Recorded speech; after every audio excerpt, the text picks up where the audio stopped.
Okay, ladies and gentlemen, welcome back to once again the Viewpoints with me, your boy, the man, NJ to the city with the number 2 and TO. Now, I'm not doing this recording on my iPad like I usually do because I want to be able to hopefully film it. Maybe if it goes to 15 minutes or longer, I want to be able to quickly upload it once I go outside to get better service because I have AT&T out here. So I want to be able to like, for example, if I filmed it on my iPad, it would probably stop at like 7 minutes automatically instead of going over to 15 or even longer. I have more space on my phone, iPhone 6, to do it. So that's what I'm doing on my iPhone 6. With my iPhone 6, I can film it and I can go outside and hopefully get better cell service for my for LTE, and hopefully instead of it taking like 15-30 minutes to upload, it might actually end up taking like 2, 3, 5 minutes, so forth and so forth.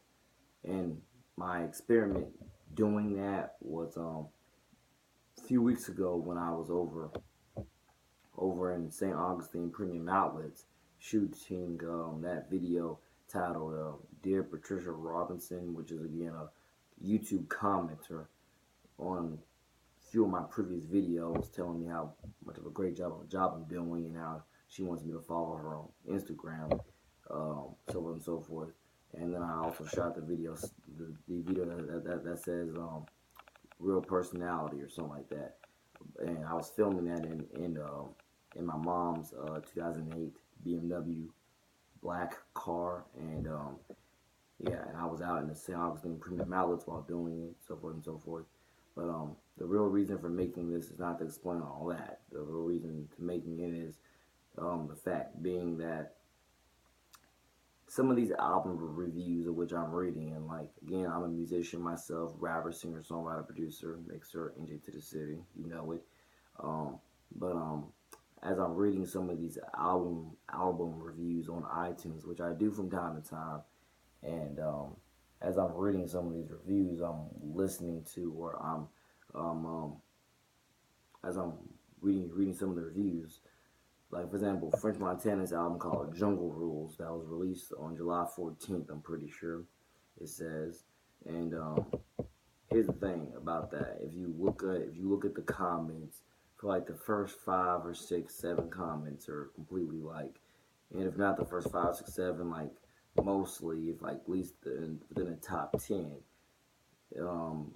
most of the top 10 comments are negative. They are completely trashing him. They're completely saying he's not a good rapper, he's a terrible rapper, and now he can't hold an album by himself.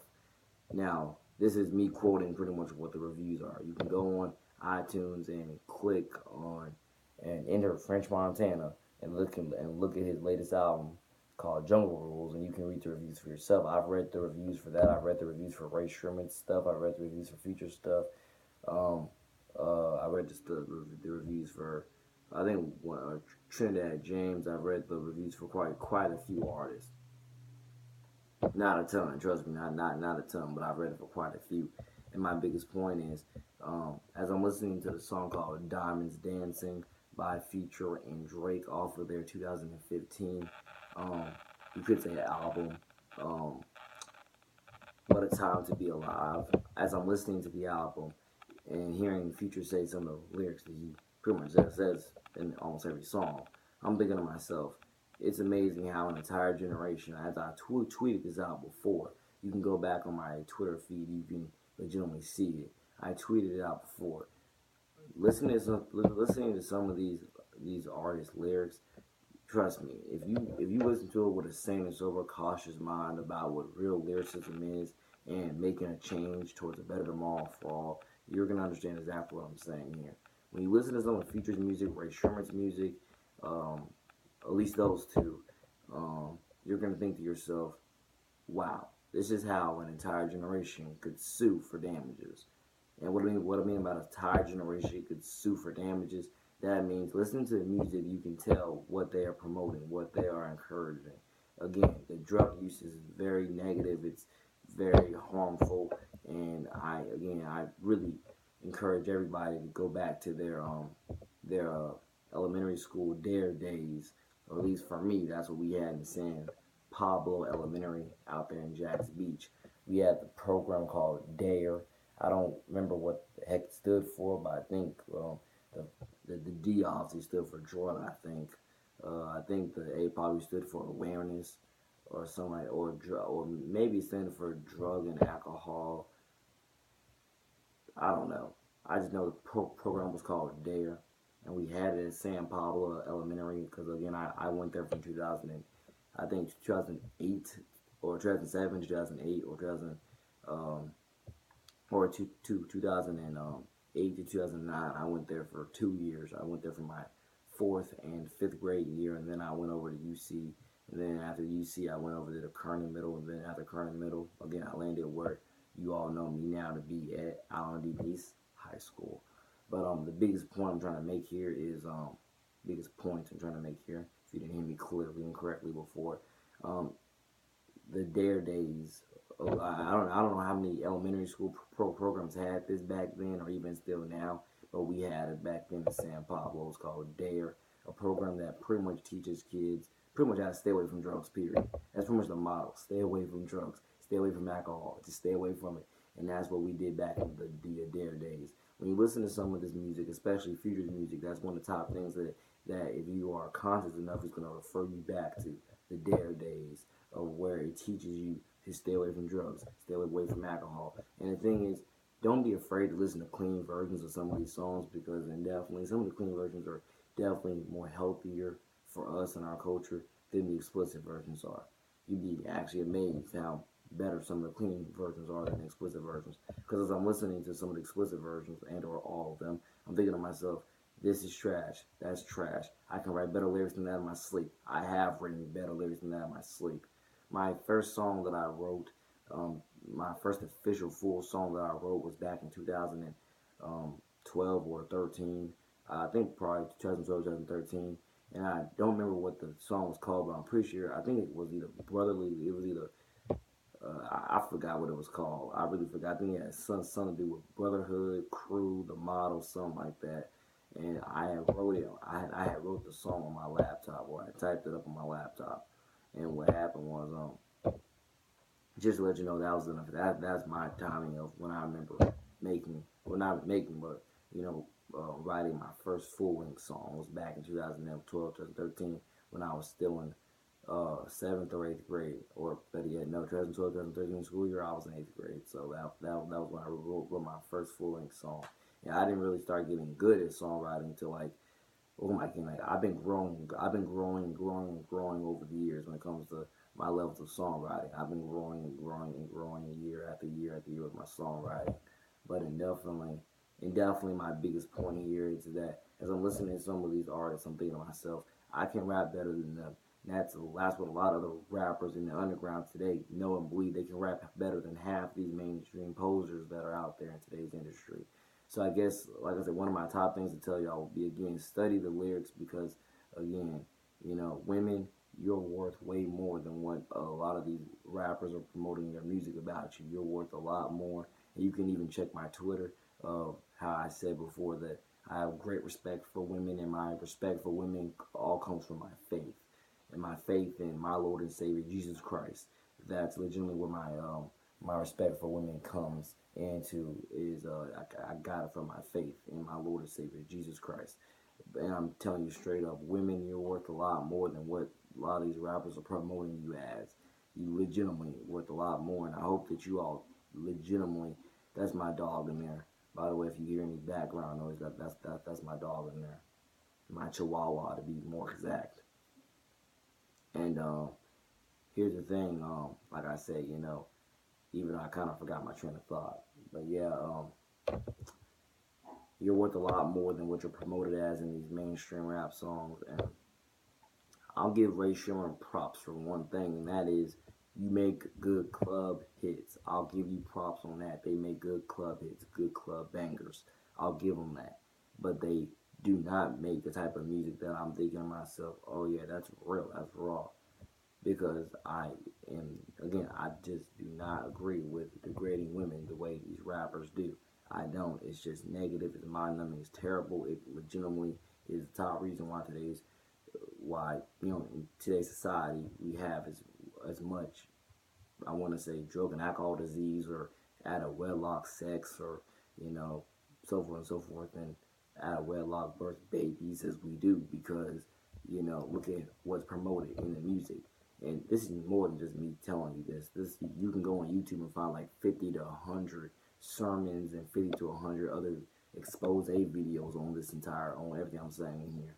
But the point, one of my biggest point being is that, you know, legitimately refer back to your D.A.R.E days when it comes to, please, for the love of God, stay away from drugs, stay away from alcohol, stay away from out of wedlock sex, please. If you and if you're not gonna stay away from out of wedlock sex, please do it with a condom. Please do it with a condom. Please, for the love of God, do it with a condom. Do it safe, responsibly, sane and sober. Simple as that. You know, because again, I'm promoting all of you to wait till marriage. Anyway, you can even ask the kids that I was talking to yesterday at the Nice PV game. Shout out was Nice. Even though PV beat us for like the 8th year in a row, but still you can ask the group of like 10 brothers who I was talking to yesterday. I was telling them, because I was telling them, it's like you had 3 girls who was walking to their car, right? And I was talking to my brothers who, like it was like a group of them, like 10 of them, and they was saying bye to the girls, right? And and I was telling them about how they're all gonna wait till marriage to have sex. That's pretty much the type of thing I was preaching to them. You're gonna wait till marriage to have sex, you know. And they was getting a little iffy with me about that, but just know I'll be repping that to the day I die when it comes to you're gonna wait till marriage to have sex, you know. And I'm telling you, that's the top thing I'll be promoting again, even after the day I die. And it's just the fact being, if you can't, or if you feel like you can't wait, or you're in the moment and you're just like, crap it, just do it. Please do it with a condom. Please do it safely. Please do it responsibly, and please know what you're doing. Simple as that. Um, and other than that, 12 minutes into this video. But like I say, with drug and alcohol use, please refer back to your D.A.R.E days. Either that, or just, again, you got so much info online about why you shouldn't be doing drugs and alcohol, period. So like I say, please try to stay away from drugs and alcohol, period. But if you, again, feel like you can't, you can. But like I say, if you do drugs and alcohol, please do it safely, responsibly, and please don't get the young ones involved in that. Please, for the love of God, it is so much up to the 20-year-olds, or better yet, let's say the 30-year-olds and the 40-year-olds, and I would say the elders. It's really up to, I'm telling you, it's really up to so many people to set the examples who don't set the examples, and that's one of the reasons why today's society is in the mess that it's in. Because the people who are supposed to be there to set the examples for us don't do it. A lot, some of our elders, not all of them, because a good majority of our elders are good people who do teach us and try their best to teach us and mold us and everything else like that. You get the point. But there's so many people out there who, like I say, are living their life with no morals, with no values, or with no godly morals, no godly values, and are just completely poisoning the culture day after day, over and over and over again. Like, I'm telling you, ladies and gentlemen, again, we can do our jobs to help better this culture, because again, that's one of the top reasons why I make all the music that I make. Listen to my music. That's one of the top reasons why I make all the music I make, is because I want people to realize, first of all, I've been promoting in wedlock sex in almost every song, or not every song, but good majority of my music over the past year or two, I've been promoting in wedlock sex. That means you're waiting until marriage to have sex, because that is a proper and right / responsible thing to do. But I'm telling you, if you do it before marriage, please do it safe, responsibly, carefully, and please do it with a condom on, please. And I'm just saying, again, you know, like I said before, some of those people who are supposed to be there teaching us this stuff, or really instilling it within us, they don't do it. And I hate to say, I hate to turn into, oh, they're all mentally weak and everything else like that, and that's why they don't want to do it. But I'm telling you this, for those people out there that tell you do as I say and not as I do, one of my strongest viewpoints, and you can judge me whichever way you want to on